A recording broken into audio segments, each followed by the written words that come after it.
Here's the dirty secret about why more attorneys don't consistently create thought leadership content. It's because they don't have the ideas and thoughts necessary to fuel a thought leadership program.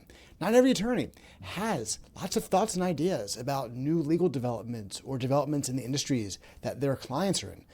Not every attorney can connect the dots between legal developments or business developments and issues that those clients will face on the legal side of things. Not every attorney can spot trends in the legal world or in the business world. And of course, there are some attorneys who do have these thoughts but choose to do nothing with them. There are several reasons why many attorneys don't have the ideas and thoughts necessary to fuel a thought leadership program. One, it's how their brain is wired. They are able to issue spot for clients regarding their specific legal issues in a particular context, but they don't see the bigger picture and they're unable to connect the dots between what their clients might have going on from a legal standpoint or an operations standpoint and developments in the world, developments in the law, developments in business that could impact what their clients have going on. They might be just too focused on billable work and they don't want to spend time thinking about thought leadership ideas. Maybe they don't like to write or record videos. They don't think they're good at either, so they don't even turn on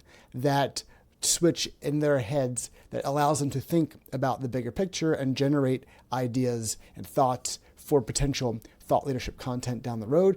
Also, many don't read outside of the reading they do for their billable work. They're not reading industry publications or general news publications or niche blogs or watching niche videos or listening to niche podcasts where they can get inspiration for how to connect what their clients are doing, their clients' operations and legal issues with the bigger picture, the bigger things going on in the world. Some have no interest in building a name for themselves or a book of business. They just, again, turn off that switch that could create ideas, thoughts in their brain that could lead to thought leadership content. And many just don't want to be proven wrong or have any hot takes used against them. There is this fear by many attorneys that whatever they put out there in the form of thought leadership content will be used against them by an adversary down the road. It's happened before. It doesn't happen very often, but that concern is out there so much so that the attorneys are afraid to stick their necks out and either, again, be proven wrong or somehow have a thought regarding a line of cases or development in the world be used against them down the road. So you might be thinking, how exactly do you fix this? How can you help an attorney more regularly develop thoughts and ideas that could lead to thought leadership content? Well, the bottom line is you almost certainly can't. You can't force people to be what they're not, especially when it comes to very stubborn lawyers who are set in their ways. You can work with them to talk through what a thought leadership program might look like and see if they're actually interested in participating in a program, but you can't force them to do something that they don't want to do or that they don't feel like they are well equipped to do. So instead, in-house law firm marketing and business development teams need to work with the attorneys to figure out exactly which activities are a good fit for them. Maybe they would do fantastic and are doing fantastic as networkers.